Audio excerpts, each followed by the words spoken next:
Hello and welcome to a special episode of the WTF Sunderland Podcast as we continue to fill up your feed with pre-season episodes.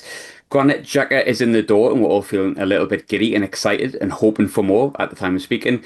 But today we're going to move away from transfer chat just a little bit and speak about something completely different to discuss mentality, mindset, psychology, which clearly I can't write looking at my script there, and all that other good stuff. I'm delighted to welcome Sunderland First team performance psychologist Lauren Garner. Lauren, how are you doing? You all right? I am good. Thank you very much for having me. Really excited to have a chat about everything mindset and psychology. I feel very much like I'm going to be Jake Humphrey here with a high performance podcast, which is terrible because I slag him right, left, and centre. So hopefully I don't come across quite as infuriating as him. But I'm also joined by Brad. You're taking yourself away from transfer chat yourself, occasional guest, Brad Sharpe. How you doing, mate? You all right? Yeah, I'm good, mate. I think it's the first time I've been on since the Wembley one. So yeah, it's been a really good and like a quick summer, hasn't it? Like it doesn't seem like 2 minutes since we were at Wembley and the season's now upon us. And yeah, I'm really good, and I'm looking forward to this one actually. Yeah, me too. I think it's gone quick because I've watched the goals like every single day, including the Ballard goals. So I think it goes a little bit sort of faster. I think when you're watching goals every single day, it feels like you've never been away. But look, Lauren, we'll start from the top for people who are not aware of what you do, in your role. Could you just give me like an overview of what it is that you do in your day to day and what your role entails? Yeah, so it's a real mixed bag, if I'm honest. I always really struggle to answer this question because it is so broad. I'm the first full-time performance psychologist to go into Sunderland with the first team. I came in last season pretty much at the very start of October. And my first part of that was just kind of getting integrated within the club, getting to know the lads, getting to know the staff, and just learning the dynamic of the club, really, and just sort of seeing, okay, where could psychology slot in? Where does the manager want to see psychology? Where's it going to benefit players and staff? And then really starting to roll that out. So I'd say some of the typical work that I do at this point is one of the biggest projects that was when I went in was sort of having a look at the injury support procedure. So that was kind of like the first project that I picked up really and put in a bit more of a detailed procedure in place around providing psychological and emotional support should somebody need it, a real structured process with specific check-in points across a certain timeline depending on the proposed sort of length of the injury, and then doing some stuff around assessing psychological readiness to return, fear of re-injury, and if anything popped up, we'd sort of try and work through that. It has expanded quite a bit already this season, so I had to write like a strategy towards the end of last season around where I think psychology could be really beneficial. With Sunderland, we see a lot of homegrown players coming through. That's been something that we've seen traditionally through the club. So one of the things that I wanted to implement this season is some sort of transition program with psychology around how can we have a smooth transition, from under 21s into the first team and, make sure that that goes as well as it possibly can, that we don't see dips in form, that those players can maintain their confidence despite making such a big jump into a first team scenario. Lots of my day-to-day work is spent sort of just whenever there's one-to-one work that needs to be done, and that can be on a range of different topics. Just observing, being out at training, being around staff, being around players, a lot of sort of like mindset development work, and that really does vary from person to person.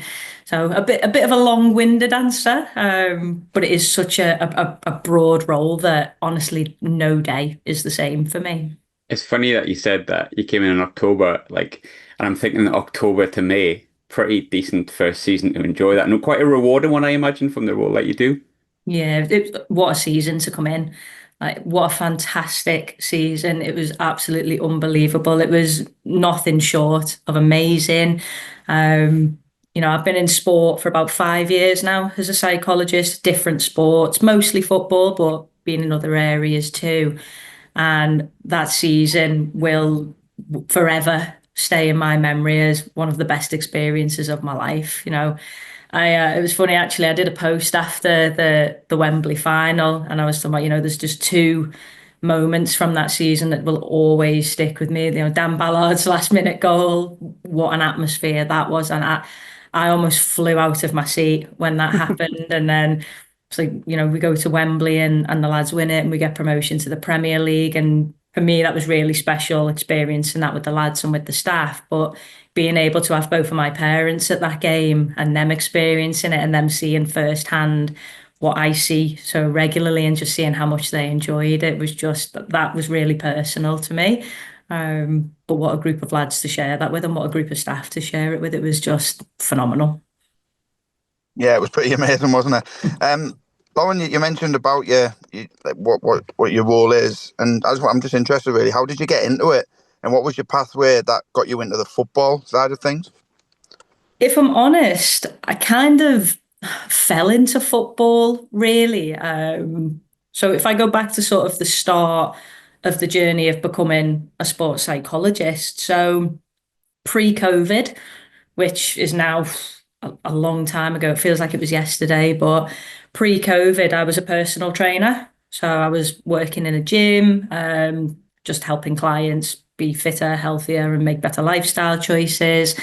And then I went on to do my master's in sport and exercise psychology at the time, with a real focus on the exercise psychology piece, where I wanted to understand the psychological components of things like, you know, motivation, adherence, and just to sort of help my clients on a next level, on a psychological level, as well as the physical.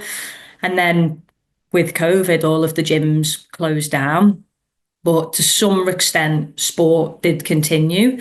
So I ended up being put on a sport placement with my uni, and that was with an MMA academy in Liverpool.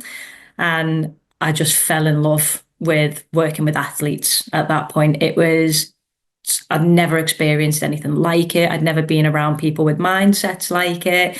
I'm a very determined and driven person myself. So to be on the similar wavelength with people in that regard, I just loved working with them. And I was sort of spun off into the world of sport.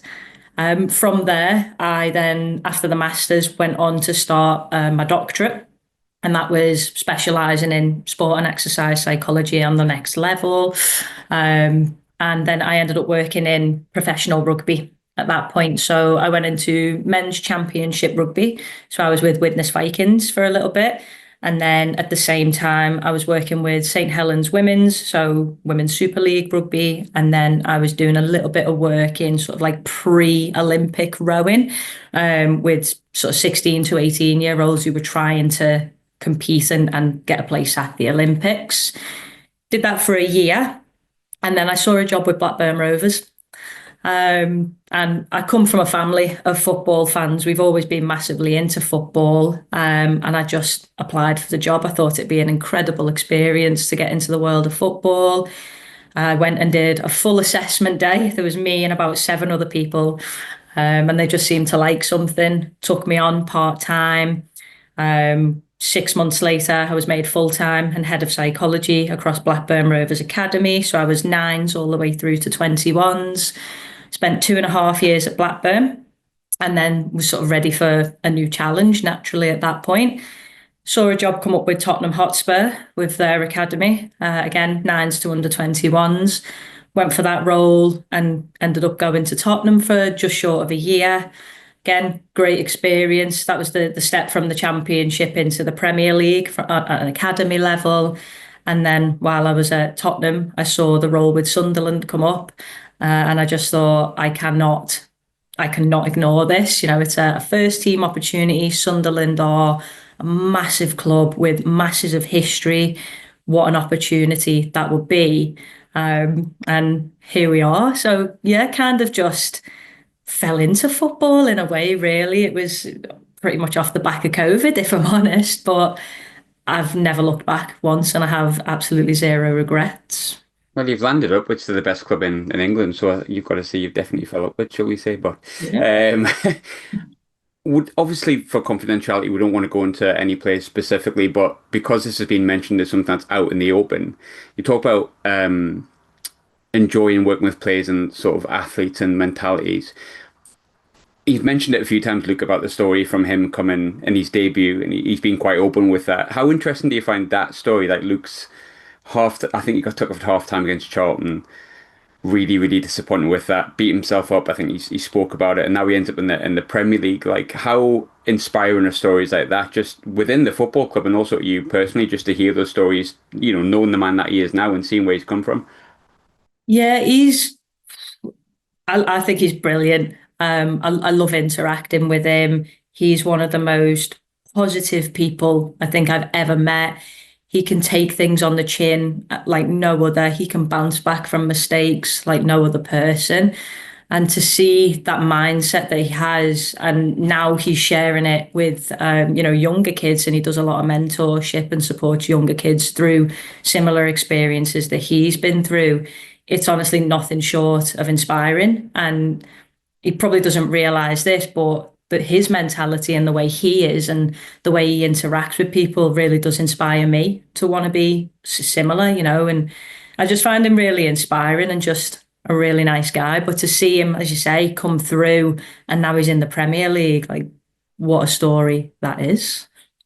My favourite Luca 9 thing is the fact that he was massively high, obviously on oxygen at Wembley, and continued just to celebrate. But yeah, that's it. That's the Luca I like. But I think when you look at sports science, I think I want to say back in my day, I'm not that old. I'm 40 next year, but like sports psychology and stuff were maybe not as prominent when I started watching football in 1993, 94, 95, and I feel like it's a new thing, but it's not, because Sam Allardyce was the one that brought in sports science and sports psychology. He was really big on it, which I don't think he really gets the credit for, to be honest. But look, I'm a big Sam fan, if that's the thing to say. How much of a role does it now play in football and clubs across the country as well? Because it feels now almost like it would be really silly for a professional football club not to have that as part of their team and as part of their first team squad. Yeah, it is a really interesting one. It's not new, but it feels new because all of a sudden there is a bit of a big boom in the sports psychology space, and football clubs now employing more sports psychologists. Since the introduction of the EPPP, really, I think that's when we've started to see it sort of grow and really expand quite exponentially. So at an academy level, as part of the EPPP now, all Cat 1 academies must have at least one full-time sports psychologist employed at the club. I think with the introduction of the EPPP, for me, I think that's where it started to really gain traction. There was already bits in football here and there, but since then it seems to have really taken off. And then when you look at Cat 2 clubs downwards, they don't have to employ a sports psychologist, but we are now seeing more take sports psychologists on, whether that's in a full-time capacity, a part-time capacity, a dual role capacity where they do a bit of sports psychology and a bit of player care. I've seen that a few times. And I think because it's growing in academies, it's now starting to get a little bit bigger in first team environments, but not quite as quick. It's still very new to first team environments. There's not many clubs from a first team point of view that do employ a sports psychologist or engage with a sports psychologist. There's very few that employ a sports psych like me at Sunderland. Some do like to work with external psychologists on a more of a consultancy basis. It is growing. It is slow. I would agree personally with your point there, where I think it's silly to not have a sports psychologist employed at the club or a team of sports psychologists, really, because there's massive impact in that. And even if we can just contribute 1% to performance, football now is a game of such close margins from team to team that if you can tap into an additional 1%, why wouldn't you? But I think with sports psychology, one of the difficult things is that people hear the word psychologist and instantly you jump to conclusions around it must just be for mental health, it must just be for well-being. And we still live in a world that's, full of stigma around men's mental health and men's well-being, as ridiculous as that is. Personally, I think so anyway, that there shouldn't be this stigma, but we do still have a lot of work to do to breaking that down. But I think it's lack of understanding of what a sports psychologist does. I mean, maybe less than 5% of my role is actually mental health and well-being specific. There is that component of it, should somebody need support. But performance psychology is actually what it says, really performance-based psychology. So whether that's, working with someone on their confidence, whether that's working on motivation, values work, resilience, all these psychological components that we bring onto the pitch, being able to bounce back from mistakes, being able to mentally stay connected to the game, keeping your attention and your concentration in the present moment, focusing on the process and not the outcome, all of these things. I think people aren't very well educated on sport and performance psychology yet. I think there's a big piece of work to really spread that message as to what it is and how we can help. And then hopefully we'll just see it growing more and more and more. But I think there just needs to be more clarity on what it is, what it isn't, and where we can situate and support. It's a different thing, obviously, and kind of going off on a tangent a little bit, but you're right in terms of the stigma being attached to it. Like, I'll openly admit, like, I think I've done about 16 to 18 to maybe 20 therapy sessions, and people hear the word therapy and it's got this thing that's attached to it. But the second time that I went, I was completely fine. I was flying, doing really, really well. I just thought it'd be quite good to chat about things, and obviously had to pay money for that, unfortunately, which is probably a bit too expensive for my liking. But that's going into a different podcast entirely.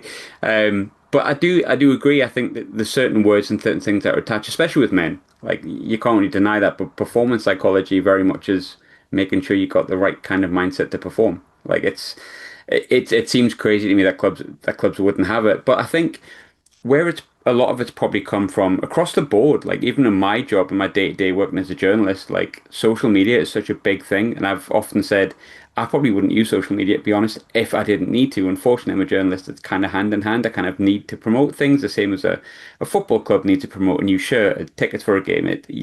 Some avenues can't live without it.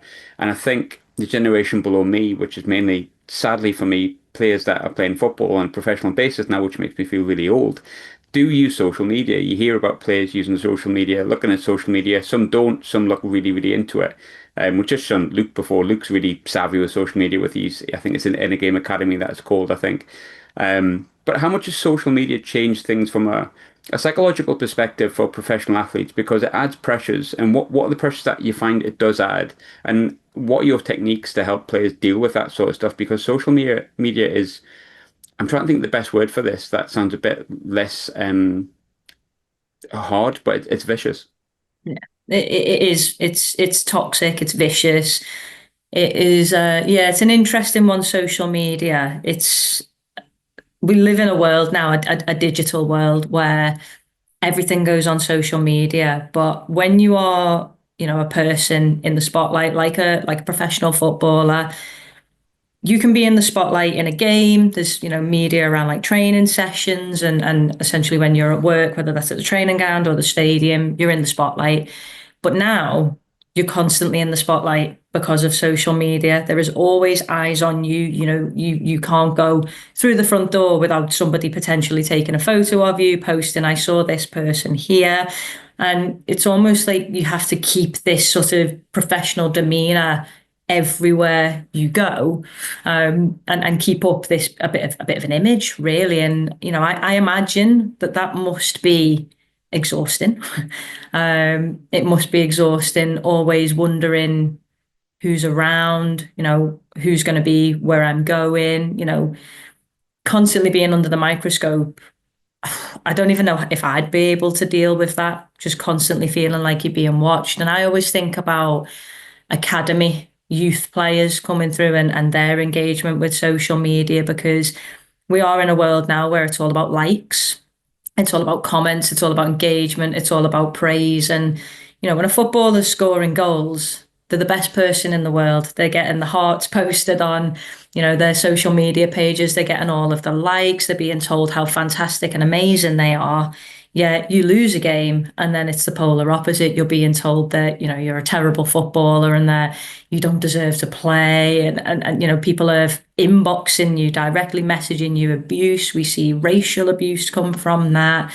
And it's just, yeah, I think it's a really difficult one for people to be able to navigate, really. Some do really well and just can ignore it. Others, especially young academy players, I imagine it does have a much greater impact, whether they come out and say that or not, because that's just how the brain works. You could look at a social media post on your own page and you see 500 positive comments, but you see that one negative comment, and that's the one that you latch onto, and that's the one that you think about, and the one that sticks with you. I just think, yeah, social media is it's a beast really of its own, and I think it just needs to be moderated better. There are some stuff now. I think it's the PFA have got a social media filter now, and I think it's something like 3,000 terms within that filter are like blocked from your social media. If you install it onto your social media platforms, it will block certain comments and certain messages, and it will filter things out. So I think initiatives and softwares like that are fantastic. But personally, if I was a professional athlete, if I had social media, I'd just ask someone else to manage it for me and just, you can run that. I don't want to see it. If there's promotional stuff that we need to post, fine, you go on, post that. It's a world that I'd prefer to stay away from. But again, when everyone's on social media, everyone else is going to get on social media. But yeah, I imagine it's just another thing that's on your plate to deal with when you're in the limelight. I think probably more of a standard thing, not a standard thing, more of a thing that's been common throughout football's time before social media. Without mentioning specific players, we're not mentioning anyone specific here, but players have injuries. It happens across the board. And there's players that get long-term injuries. There's players that get a long-term injury, then another one. That's the same thing. So we've seen it with certain players in our club and outside of the club. But what I'm most interested in is and I know everyone's different, but what can that do to a player's mindset when either they have like a long-term injury or a recurring injury? And what's the process of ensuring they have the right kind of support and the right kind of tools to support them through that period? Because you can't just wipe away the anguish that they must feel from that. It's kind of their job, and they've been told you can't because you've got a hamstring injury and knee injury. How can you support those people, and what sort of tools are more commonly used these days to get people in the right mind frame to do the rehab and come back and be stronger? Yeah, injury support's something I'm really, really passionate about. So I engage quite a lot with people who specialize in injury support. So other sports psychologists who may have done their PhD specifically in research and injuries. I read a lot of research within that space. I've arranged for CPDs at the club. So last season, I brought another sports psychologist in who specifically focused her PhD on the experiences of athletes who are injured to deliver to me and the rest of our performance and medicine team so that we could better understand the internal experience of the athletes that she'd spoken to. And I think it was something around like 350 athletes across a range of different sports and what their sort of common and shared experiences were. And just looking at her research alone, some of the common experiences were, threats to identity. All of a sudden, when you're a footballer and you've lived and breathed it for, the majority of your life, and then all of a sudden it's swept from underneath you because of an injury, all of a sudden that can be paired with like loss of purpose for a lot of people, loss of identity, high amounts of anxiety, worry, naturally, sadness. It can be, if it's a long-term injury, I imagine quite isolating because now you're not fully integrated within the team. You're off separately, whether that's in a treatment room, whether it's in the pool, the gym, even when you're doing your pitch-based return, you're working with a sports scientist. And then it's only really when you start going into non-contact training again that you start getting integrated back into the team on the pitch. So it's a very challenging one to be able to support athletes through because everybody is different. And what you tend to find with injuries is it is very up and down as well. So the injury first happens, first few days, naturally that's, that person's going to be emotionally in a pretty difficult space. Then we get a plan in place. We sit down and say, right, this is the plan moving forward. This is what we're going to be doing. This is some goals and some milestones that we're going to work towards. And then once they sort of get the ball rolling with the rehab process, again, the initial stages are a little bit slow, but then it starts getting a little bit quicker and a little bit quicker. And, you see that motivation build back in again. But then there gets to a little bit of a point where you're not quite back. You're almost on the edge there. You might have a ball back at your feet, or you might be doing non-contact, but you're not quite there yet. And then when you do go back into full training, full contact, you might not feel as fit. And there's that difficult period there where it's almost kind of like the biggest jump is actually once the ball's back at your feet, then it's almost like the real work begins, because then you got to get fit again and all of, all the fitness stuff starts coming. But it's a very complex journey and it's very different for each person. What I like to do is just both formally and informally check in with players. Being a psychologist, part of my training is being able to read people's body language, listen for the messages in the things that they're not outwardly saying, but might pick up on something.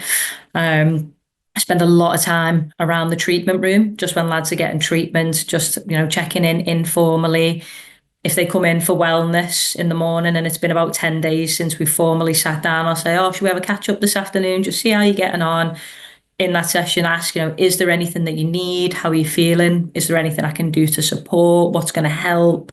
And one thing I found as a sports psychologist is that we can do all these really fancy interventions, whether, it's CBT, acceptance commitment therapy, REBT, whatever it might be. But 9 times out of 10, just sitting and opening your ears and not really saying much and providing a safe, confidential place for someone to just speak what's on their mind, get things off their chest, have someone to listen to them and show that they care. Whether that's an injury or something completely non-related to an injury, 9 times out of 10, that makes such a huge difference. But there is a procedure that I do follow with injury support. As I say, it does generally comprise of a bit of well-being support, checking in at routine points throughout, but with informal check-in points in between those, just because we see them every day. And then sort of when they're starting to approach that return to play, sort of going onto the pitch or into non-contact, then do some sort of readiness to return screening, to see how they're getting on, have a chat about that. And then just sort of monitoring how they are socially. Are they still integrating within the group, not on the grass, but in and around the building? And just getting a bit of a feel really for how people are. But yeah, injury support is probably something that across my entire career in football, it's probably where I've spent the most time, because it is quite a vulnerable place for someone to find themselves, but it is also part and parcel of the game. We know players will get injured. We don't know when, we don't know who, but we know it's a given, at least, for one or more people per season. So we have to be ready to support that person. And there's other stuff that I'm going to be bringing in this season around, again, just bringing in sort of version 2 of the psychological support this season. So again, just constantly looking at how can we get better at this? How can we get better at this? How can we provide more support? How can we provide the correct support? How can we not smother them? Because sometimes when you care, which I do deeply, I have to be careful around not checking in too much as well. So it's just managing it from person to person, really. It's funny you say that, because I have been a football fan for 30 years before I worked within a football club, and I was only the media side. I was certainly not a psychologist, but I suppose when you travel with people and you do stuff, and one of my best friends, she's been open with this, so I'm not breaking any confidentiality here, I don't think, ruptured her Achilles, I think 4 months into making a move to a club in Scotland, and she's American, and she came from Chicago, and she just wanted to go home and be with people like that loved her and kind of looked after her, because she couldn't walk, basically. And then we had another player who unfortunately is just recently retired, and we played a game, a big title game as it was. This is women's football up in Scotland, and she came back after loads of success in a club abroad, done fantastically well. Had 3 ACL injuries throughout her career, which is difficult. Done unbelievably well to come back, return to a kind of the club that she loved, scored I think 7 or 8 goals, and then in like a 6th game our ACL went again, and we lost the game as it was quite heavily, and kind of caused a lot of issues in terms of the league table didn't help the league table. And as a fan, you look at that, and the fans were obviously disappointed. But I remember coming back on the coach, and like, I hope she didn't mind me saying this. It looked like she was just desolate. Like, it was so difficult to see. And I remember leaving the coach and speaking to my fiance, just going, I don't care that we got beat. Actually, what I care most about is that she's okay. And it was like, first thing you do, send a message. But you do have that element of like, do I send two messages? Do I not send a message? Do I wait till tomorrow? Like, I don't know. And it's weird when you're within a football club, you see the effect that that has. But I think, because I spoke to the same girl I've just been mentioning before, and it's funny, I said, we did a thing on mental health days, like a media thing, a quick TikTok, if I'm honest with you, which is not exactly kind of too in depth, but it was, what do you do to keep yourself kind of occupied if you're having a difficult day? Like, what do you do? Do you go for a walk? Do you read a book? Do you do that? And her answer was, I speak to my sports psychologist, because sometimes, I'm like, at the moment, I need my head lifted because it's my fourth ACL injury, and ultimately, like, I don't think I've ever heard of that in my life, if I'm completely honest. And it was really interesting. But one of the real things I read recently, and I found it really interesting. I'm a big NBA fan. I've said this before. And Kevin Love came out and spoke about his mental health. And we talk a lot about physical injuries and the impact that has on mental health. But sometimes people have mental health and completely fit physical body. Like, I know that more than anyone. And I think he opened up on having a panic attack during a professional game on the NBA court. And that, I can't imagine how difficult that is. And I think Lewis Capaldi recently spoke about having a panic attack at Glastonbury when he's performing live. Like, and I think we've all probably been there where you have like this amazing moment in your life. I certainly have. And like, for example, I went at the Champions League draw for the first time in my life, an amazing experience. And I had a panic attack when I was in the auditorium. And I've never really said that, but like, it was awful because you have this big, amazing moment and you have that. How common is that becoming in professional sport? Have you ever come across it without obviously mentioning the player?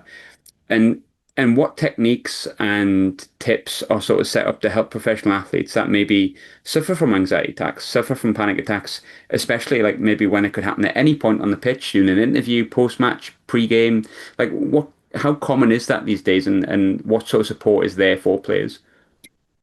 I imagine it's probably more common than we realize. There's not many professional athletes, whether that's in football or any other sport in the world, that have openly come out and, spoke about having a panic attack in well, not even just in a high performance moment, such as, going out onto the pitch or the court or wherever. People can have panic attacks in shops. People can have panic attacks anywhere. People can wake up in the night and have a panic attack, but we don't really hear about these stories an awful lot. And in my 5 years of sport, I've only ever worked with one person, a youth athlete a few years ago now, where they openly said to me, every training session I go out, I'm having a panic attack. And if he hadn't have said that, I don't think anyone would have known. So I found it strange and quite difficult, really, to comprehend that he's having a panic attack pretty much every training session, but no one can see that they're having this real difficult internal experience. And when he said how he manages it, he said that, like, he pulled his bib over his face and just took a breath. But when you think about it, players get sweaty and they wipe their faces with their bibs or their shirts, and I remember for a period of time I was watching every person on that team every time they did that and like wiped their face with their bib or did something, thinking, are they okay? And you can kind of get sucked into that way of thinking, but I think it's probably way more common than we realize. I know, even just from walking through the tunnel as a member of staff at the stadium, and you go out and the lights are bright, the crowd are shouting, and it's an incredible experience. Don't get me wrong, I love it every time I get to walk through that tunnel. It's like, wow, this is my job and I get to be here, and how fortunate I am to experience this. But at the same time, I also think, wow, this is a lot of people. And for the lads to go out week in, week out and perform, I just think I have so much respect. And I just think it's incredible to be able to go and do that. In terms of how to deal with that, Again, I suppose it's dependent from person to person. A lot of the common techniques in football is things around breathing techniques, slowing the heart rate, calming the nerves. Typically, the heart rate will follow what the breath does. So when we hyperventilate, the heart rate increases, but when you have a panic attack, the heart rate increases and you end up breathing faster. So it's a little bit of a vicious cycle. Whereas if you can just slow down the breathing, calm your central nervous system, slow your heart rate down a little bit. And again, not necessarily just in football, but there might be people listening to this who struggle with anxiety themselves. It sounds so simple to say, control your breathing, slow it down, but it does have a massive benefit if you can do some controlled breathing techniques. Again, it's not a magic fix. It's not like waving a magic wand and making it go away straight away. But even if it just takes the edge off, that's the first step to bringing yourself down from that moment and just remaining calm. But I imagine, again, this is me just sort of assuming at this point. I've never really had a conversation about this with any athletes, but does that feeling become the norm for a lot of people, and they just sort of think, oh, this must just be how it feels to be a professional athlete? Is this panic attack and this racing heart rate just part of it week in, week out? And maybe does some of them not realize that actually, no, that's probably something that you might want to try and manage a little bit. I wonder how many athletes are just kind of thinking, well, this must be the normality and I just have to deal with these uncomfortable feelings. So yeah, a really difficult question to answer, if I'm honest, and one that, yeah, definitely thought provoking. You're right about the breathing techniques because I do that in the plane. I hate flying, but I like traveling. It's a real bastard, if I'm honest with you. Liking traveling, going on going on a long haul, enjoy going to America, enjoy going to Canada, hate flying. But the kind of, if anyone's listening and kind of, because I didn't know what anxiety was when I first got it when I was 16 and probably didn't realize till I was like 19, 20 or something. And when I clicked onto it and went, if I just breathe a bit slower, it's not perfect, but it's a little bit better. And soon you kind of forget about it. But I still have that on a plane. And unfortunately, you'd be able to notice my anxiety straight away because my legs shake. And I look like I really need a wee. So if you see me like that and I'm ever at the match, just say, Graham, have a breath. You're all right. That's my sign. But yeah, but look, on a more like really positive things, there was a couple of things we want to ask. And I think, Brad, you had a really good question, actually. Yeah, Lauren, it's just, obviously you touched on earlier the two moments at the back end of last season, which was in the playoffs. Remind me what happened again? Ballard! Frankie absolutely lost it, didn't he? So yeah, it's just obviously the club used the slogan till the end, and as we know, it paid off spectacularly, really. How important are things like that to the squad when they go onto the field, and does things like that have an effect on them? I loved it. I absolutely loved that slogan till the end. For me, as a psychologist, the way I interpreted that was we're in it together. We are all doing this as one until the absolute end. No one gives in, no one backs down. We go until the final whistle of the final game. And even maybe subconsciously, I think it gives everyone purpose. It gives everyone a common goal to work towards. It rallies everyone. And for me, when I was sat in that office in the training ground, the weeks leading up to the two playoff semi-final, well, the games against Cov, it just felt like a really good, positive atmosphere. And at the time, probably didn't realize it, but the fact that we did have that till the end everywhere, it was all through Sunderland city centre. It was, posters pasted on walls. The club had the tunnel redone with the till the end sort of marketing on there. They did the coaches, and I don't know. I don't know whether we all realised it or not, but I just looking back now and reflecting retrospectively, I think it gave all of us a common ground, a common purpose. It brought us all together. We are in this together until the end, and we just keep going. And at least for me, that's how I think it made me feel. And if it made me feel that way, surely it's rubbed off on other people. And I just thought, yeah, what a brilliant campaign that was by our media team. I wish I had come up with it, but I didn't. But I thought it was brilliant. I absolutely loved it. It's just so funny that you see now people getting like tattoos of it, and I totally get it. I understand it because I think even like Granit Xhaka's interview today, obviously we're speaking on the Wednesday when he says, "Oh, what can you bring to the team?" Even he was like, "Oh, we'll fight till the end," and I was like, "Ah, he's been briefed." Fantastic. But like it is. I think it was a look. It's a marketing thing, but you're right in what you say because from a Sunderland perspective, at first I went, oh, I would like something new. And I was totally wrong with it. And I'm so delighted I was wrong with it because it went so perfectly. And all the lads in the group chat were like, shut up, Graham, it's great. It's great. Just you wait. And I was like 88th minute, 130, 122nd minute, 75th minute, 95th minute. It couldn't have been more perfect. Like it was scripted almost to the point where I kind of wondered if we'd paid someone to make that as perfect as it was because I don't think there's a more perfect way to win promotion. Um, the big thing for me as well, leading up to that, you had 5 games where we did a podcast about it. We were tearing our hairs out. We knew it didn't matter. And we were going through this dilemma of, well, is this pre-season? Does it matter? Or can we go into like a playoff game with losing 5 games? And it got to the end and we were like, oh God, I think we've knackered it. Like, and suddenly like our mindset went, oh God, we're playing Coventry. We've never beat Coventry. There's a lot of psychological stuff within that. We're playing Coventry, who we historically had never beaten. We'd historically been relegated by them twice. And a lot of fans my age and older than me remember that a lot. We'd lost 5 games, and there was a chat about can Sunderland flip the switch? And it's funny, the flip and the switch thing is literally mentality. Losing those last 5 league games and going into the playoffs, what sort of work goes into that? Or was no work really needed?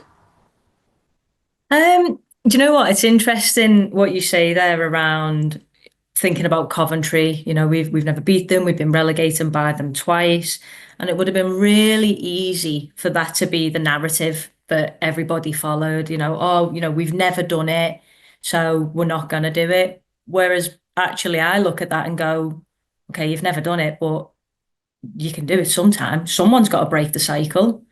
Some squad has got to break that cycle. Why not this squad? And honestly, no work was needed.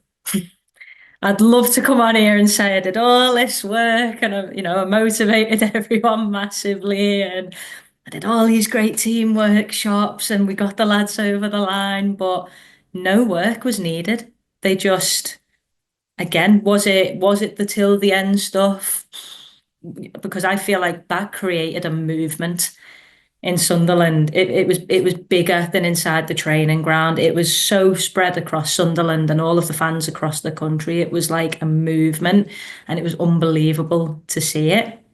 But honestly, yeah, no work was needed. My daily tasks in the training ground did not train one bit. I just kept doing the exact same thing, just seeing the players that I was seeing, doing the work I was doing, watching the training sessions, going to games.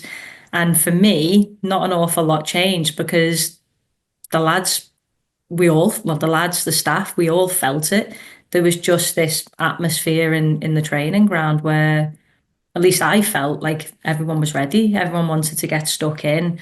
And like I say, I genuinely don't think it could have gone more perfect till the end. Last minute header from Dan Ballard. I think I've watched that clip every single day since. And there's actually an Instagram page where it's 2 Australian guys. They're a couple of twins. You might have Oh seen yeah. them, and they do like the like mouth over clips, and their version of that is probably my favorite thing I've ever seen on social media, and I love watching it. I love the commentary on that clip. It was absolutely unbelievable. Literally last minute header, and that stadium just erupted. But all credit to the lads. They turned up and they did it. It was unbelievable. It was so weird. Like looking back on that, I had confidence before the Wickham game a couple of years ago, and I said, "Nah, now we'll win." And that was when the Wembley curse was there. But this one, even going into the last 5 games, I was getting frustrated that we were getting beat. But I remember like saying to my fiance Ashley, I was like, "Now we'll win that. It's fine. Don't worry about it." Like, it's all right. And the lad next to me, it was really weird when Enzo kissed the ball. He went, "Oh, big Dan Ballard, here we go. No bother." And I was like, hmm. And I was so confident the whole way through. And I don't know if it is the slogan and the kind of feeling around that. It's like, right, we're not going to end this season not getting promoted. And like the moment itself, like I honestly don't think I'll have a better moment in my life. I honestly think when I have my first child, I'll be holding it going, but is this as good as Big Dan Ballard's header against Coventry? It was, okay, this is not I've, bad, but not quite the Dan Ballard moment. I've got three, Graham, and the answer is no, it's not. No, no, no. I You mean, know, I think one of the biggest things was just how that campaign made people feel. mhm. Emotions are such a powerful tool. Unpleasant emotions can be your biggest downfall, but pleasant emotions and feelings of togetherness, rallying together, everyone in this as one, we all do it together. That is so powerful. And I don't know whether that was it was obviously an intentional thing to motivate people, but I don't know if people realized just how powerful that campaign was gonna be. Like I say, I'm only speaking from how I felt during that campaign. I can only speak from my internal experience, but even me as a psychologist, I just felt so up for it. I thought, just the way they did it was absolutely brilliant. The media team worked tirelessly on that campaign, and I just think they were the psychologists in that. They were fantastic putting all of that together and doing the job they did with it. I think Hopefully that's Oscar got his where pay rise there as well, I was going to say. Oscar deserves his pay rise now. And if you're listening, Oscar, and you didn't get one, I'll do my own campaign for you, mate. I mean, touching on that there, I know we talked about social media being used negatively earlier on. I think in moments like that, that's where it was used in a very positive manner. Like you get the hashtag of till the end. You're seeing people posting different versions of the cat's eyes. And if you looked on social media and it was just Sunderland, everyone was just on the same wavelength. And then you had like Rory over the tannoy shouting till the end. Everything about it, yeah, you're right. But I do think it's worth mentioning social media can be used in the right way Yeah. if it's used properly. But yeah, 100%. And it just shows the positive impact that the fans can have as well. We always say, every football team will say, going into big games, we need the fans behind us, we need your support. And it just goes to show that, with that till the end campaign, the people who got behind it, the fans got behind it. Like I say, it was like a movement. People were getting tattoos of it. We saw, I don't know if you saw the thing on I think it was on Roker Beach. Someone had Yeah. done the till the end, like the cat on Roker Beach, and that got sent round like the group chat in the club. And like, Nissan rearranged the cars in the car park and stuff yeah, till the end, So that was brilliant. and it just, I think just that just sent the message of everyone is behind you, everyone is rooting for you. Fans turned up when the coaches left, to travel, and there was people with flares outside, waiting outside the training ground. There was just so much that was incredible psychology, positive psychology, just what, the campaign, the fans, things that people were doing, the atmosphere around the club. There was really no need for an actual specific psychological sort of workshop or intervention from me because everything was just done so well in the build up to it. I remember, like, I've swore already. I was going to say sorry for swearing, but I've done it twice already, haven't I? I remember the lad in front of me, like, he basically went, "Look, I listen to the podcast, I enjoy it," which is always nice to hear. He said, "What do you think today, Mara?" I remember the exact words I said to him, and I think it was backed by the fact of all this movement that we had. I went, "I'm not fucking leaving here without a win." It's like, I'm not fucking moving from this spot until we've won. At the end, when we'd celebrated Gone Mad, I cried a lot. Actually, I actually recorded a bit of a podcast live. Couldn't put it out because I was so embarrassed at the level of tears that were coming out and the sobbing that I had. And he went, you got it then, mate. You can go, yeah. I says, give us 10 minutes.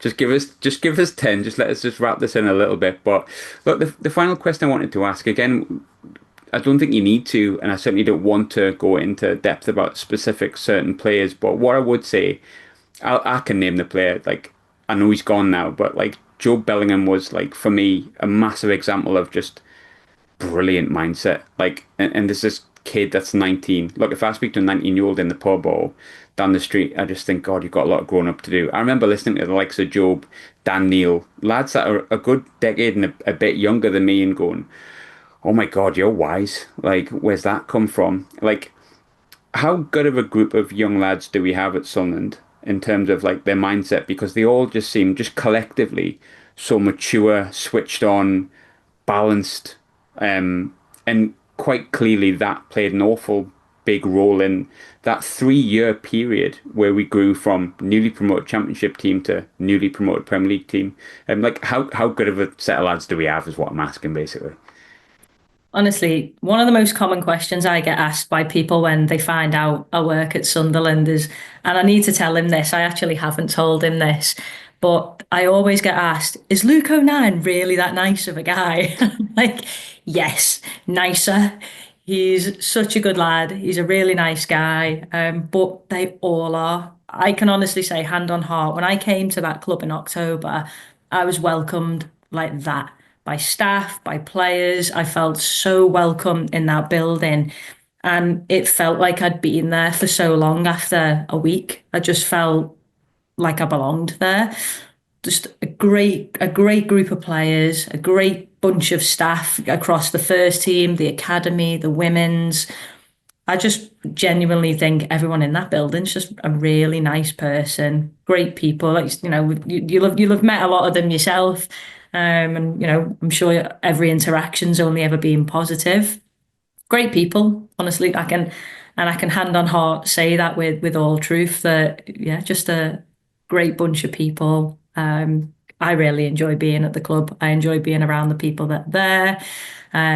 I miss the people that have, moved on to other clubs, because you do build, a soft spot for all of the lads. You do care about them. And the sad reality of football is that people do move around quite a lot. It's just, the nature of the game. And you do miss people when they go, and you are sad to see them go, but you're also really happy for their careers. And, you still follow them. There's so many of the lads now from Sunderland and clubs that I've worked at previously where I still follow them quietly on social media, have a little look at their pages every now and then. What are they up to? How are they getting on? And they don't know a check-in because I don't tell them, but I do keep, tabs on what a lot of people are doing. And the new lads that have come in, again, great bunch of lads. Really excited to do some great work with them over the course of our season in the Prem. And the same with the staff. We've got a great bunch who were there last season and some really good people who've come in again this season. And yeah, just really, really excited for the season ahead of us now. I should have asked this before, but did you know Romain beforehand from your time at Spurs? Does that help sometimes when you know them previously? Do you know what? I didn't. Oh, I didn't know. He'd already moved to Sunderland by the time I went to Tottenham. But one thing I will say is him and Dennis both quite clearly had a lasting effect on the people at the academy in Tottenham, because the amount of people when I was moving on from Tottenham that said, "Say hello to Dennis, say hello to Romain, send them my well wishes." So that was kind of like the introduction to Dennis and Romain. Some of my first conversations with them were, "So and so says, I the hope you're doing all right. By the way, I'm Lauren. Nice to meet you." But again, it just speaks volumes of the type of lads that they are, and it's not just them two. Like I say, everyone's great. I genuinely really enjoy working at the club. I love every one of them as well, so I think the feeling's mutual. And I don't work with them, I just watch them from about 30 yards away. But Lauren, I've really enjoyed that, like genuinely really enjoyed it, and I think everyone listening to it will as well. And most importantly, you speak so well, I haven't got to edit any of that. That's a nod to Pete, who sometimes on the pod and does too many ums and ahs, so thanks very much for saving me a job. But Lauren, thanks so much. Good luck for the European push, and tell Granite I love him already, and he hasn't played a minute yet. Will do. Can't wait to get a bit of time with him. Same, if I'm honest with you. Same. Thanks very much. Cheers. Thanks, Lauren.